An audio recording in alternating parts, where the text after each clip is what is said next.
The Assembly will hear an address by His Excellency Russell Mso Dlamini, Prime Minister of the Kingdom of Eswatini. I request protocol to escort His Excellency and invite him to address the Assembly.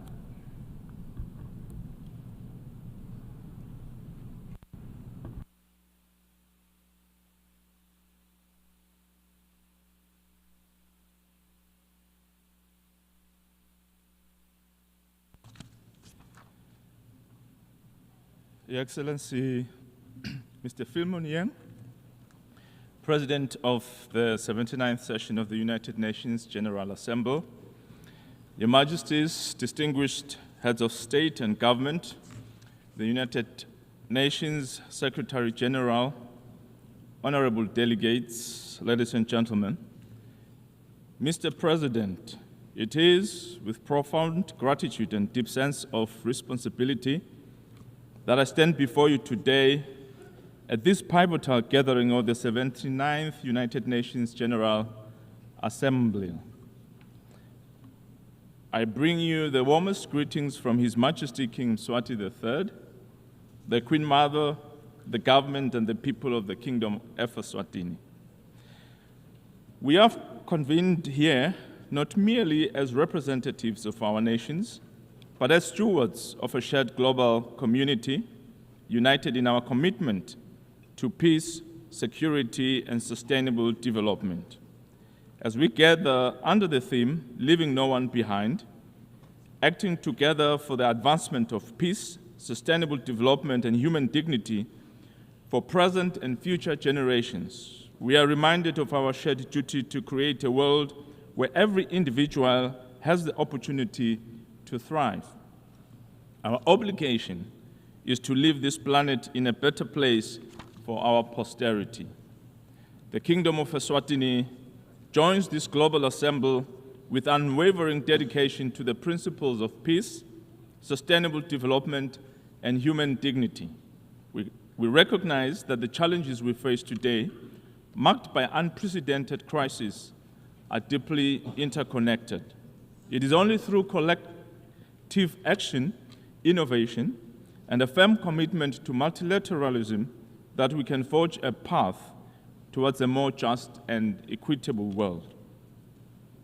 We commend the Secretary General for convening the recently concluded Summit of the Future, which has provided a unique opportunity to reinvigorate multilateralism, enhance global solidarity, and reform our international governance structures. Eswatini fully supports the summit and its outcomes, as they resonate with our belief in a fairer and a more inclusive world. Since the establishment of the United Nations in 1945, there are concerns that it no longer addresses adequately the issues faced by the global community.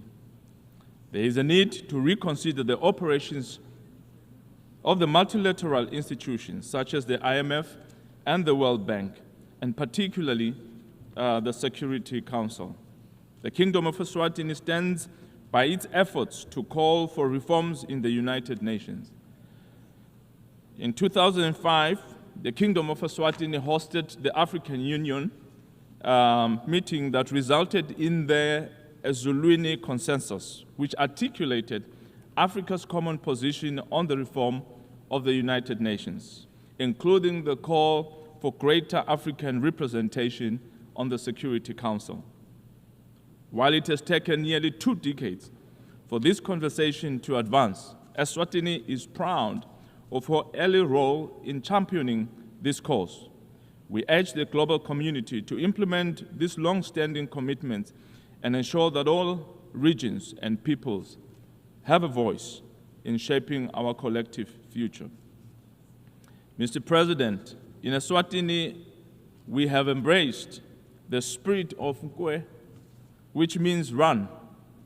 This national ethos symbolizes our collective resolve to accelerate progress towards achieving the Sustainable Development Goals. It is a call for urgent action, for picking up the pace, and for ensuring that every effort is made to meet the needs of our people and our planet. With only a few years left until 2030, time is not on our side. We must double our efforts to bridge the gaps in development, combat poverty and inequality, and address the climate crisis. Ngwe is our rallying cry to run faster, to work harder, and to leave no one behind. We invite the global community to join us in this accelerated drive towards a better future for all. Africa is the youngest continent in the world, brimming with potential and promise. The Kingdom of Eswatini is committed to harnessing this demographic dividend by investing in our youth. Our youth empowerment program, supported by government, the United Nations in Eswatini, and other friends of the Kingdom, aims to equip young people with the skills and resources they need to succeed in a rapidly changing world. We believe that by creating opportunities for employment and entrepreneurship, we are laying the foundation for a more prosperous and inclusive society. Addressing youth unemployment and providing our young people with meaningful opportunities is not just an economic imperative, but a moral one. We must act now to ensure that our youth can participate fully in building the Africa we want, an Africa of peace, prosperity, and dignity. Poverty remains one of the greatest challenges facing our continent. In Eswatini, we are committed to eradicating poverty through inclusive growth and robust social protection programs. We have prioritized policies that provide safety nets for the most vulnerable in our society, including women, children, and persons with disabilities. We urge the international community to support these efforts by promoting fair trade, increasing development assistance, and fostering partnerships that create jobs and uplift communities. Let us work together to build a world where no one lives in poverty and every person can achieve their full potential. Mr. President, sustainable development is not a choice, but a necessity for the survival and prosperity of our planet. The Kingdom of Eswatini remains dedicated to advancing our development agenda as aligned with the 2030 Agenda for Sustainable Development. We have made significant strides in promoting poverty eradication, renewable energy, the protection of our natural resources, and ensuring equitable access to education and health care for Emaswat.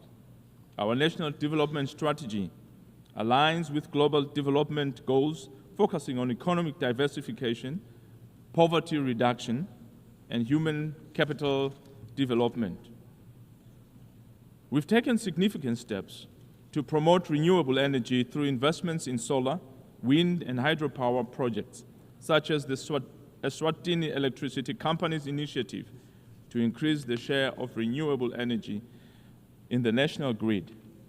These efforts are complemented by our progress in providing access to quality education through the free primary education program and improving healthcare services as outlined in our National Health Strategic Plan. However, as a small middle-income country, we face unique challenges, including limited access to international financing, vulnerability to climate change, and economic shocks. We call on the international community to support the developmental aspirations of countries like Eswatini, ensuring that our path towards sustainable development is not hindered by structural inequalities in the global system.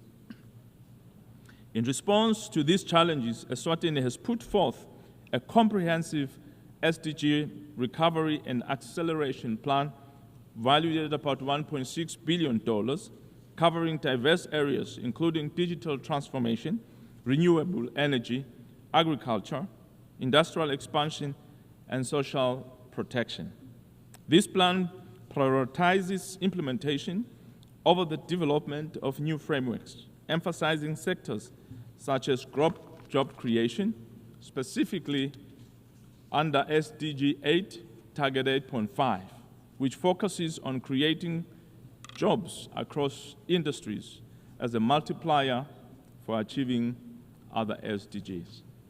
By investing in employment opportunities, we believe we can address multiple dimensions of development, including reducing food insecurity, enhancing access to essential services, and minimizing social ills, such as crime and substance abuse. Mr. President, the implementation of SDGs requires substantial financial resources. However, many developing countries, including those in Africa, face significant barriers to accessing affordable finance. The current global financial architecture is not fit for purpose and must be reformed to make the financing more accessible and equitable. We call for the implementation of the Addis Ababa Action Plan, which emphasizes the need for innovative financing mechanisms and global solidarity. We also urge the international community to support the reform of global financial mechanisms that have seen developing countries pay much higher costs than developed nations to access the much-needed funds. This unfair practice must come to an end. The Summit of the Future provides a critical opportunity to address these disparities and ensure that all nations have the means to achieve their development goals.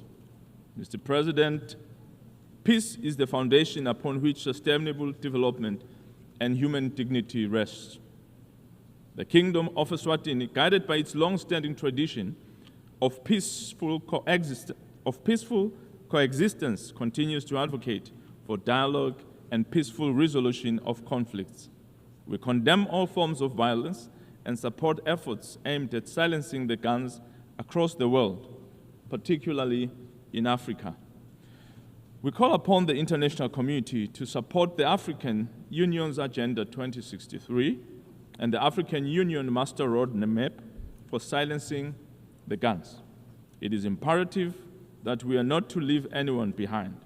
We must address the root causes of conflict, including poverty, inequality, and lack of opportunity, which drive instability and undermine development efforts. Mr. President, health is a fundamental pillar of sustainable development, and its challenges are multidimensional, impacting not just individual well-being, but also national productivity and social stability. The Kingdom of Eswatini recognizes that achieving universal health coverage is integral to the broader agenda of leaving no one behind.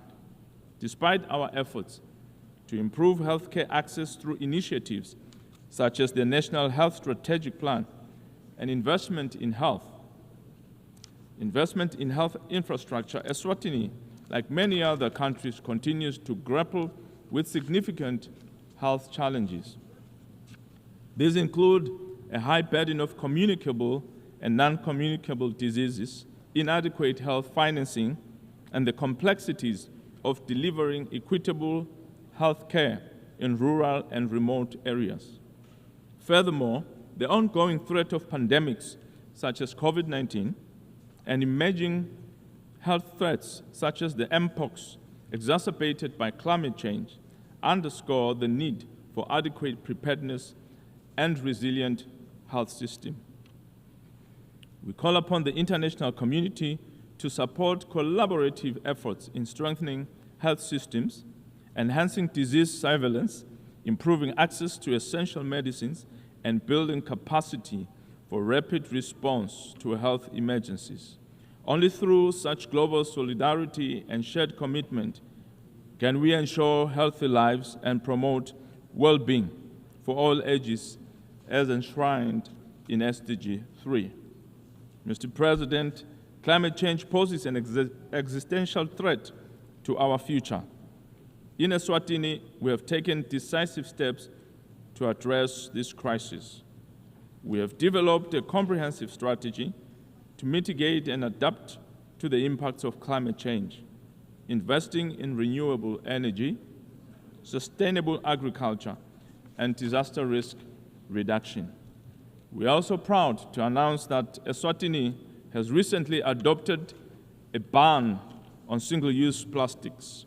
This decision, supported by UNDP and the Eswatini Environment Agency through initiatives like Pasasako Nawe, is part of our broader commitment to environmental sustainability. However, our efforts alone are not enough. We call upon developed nations to honor their commitment to climate finance and technology transfer. It is only through collective action that we can ensure a sustainable future for all. The theme of this year's UN General Assembly is leaving no one behind. Acting together for the advancement of peace, sustainable development, and human dignity for present and future generations. Ironically, Taiwan and its 23.5 million people continue to be left by the United Nations and its specialized agencies. We wish to make a call for their inclusion. They need to be part of this global platform so that they can also fully participate in global development and growth of our goals. Mr. President, the road ahead is fraught with challenges, but it is also filled with hope and opportunity.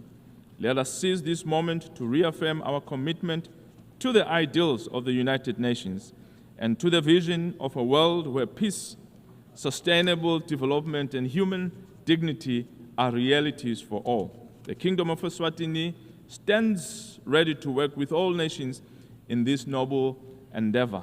May we all embrace the spirit of Nkwe and let us run together with accelerated speed towards our shared goals and ensure that no one is left behind. I thank you.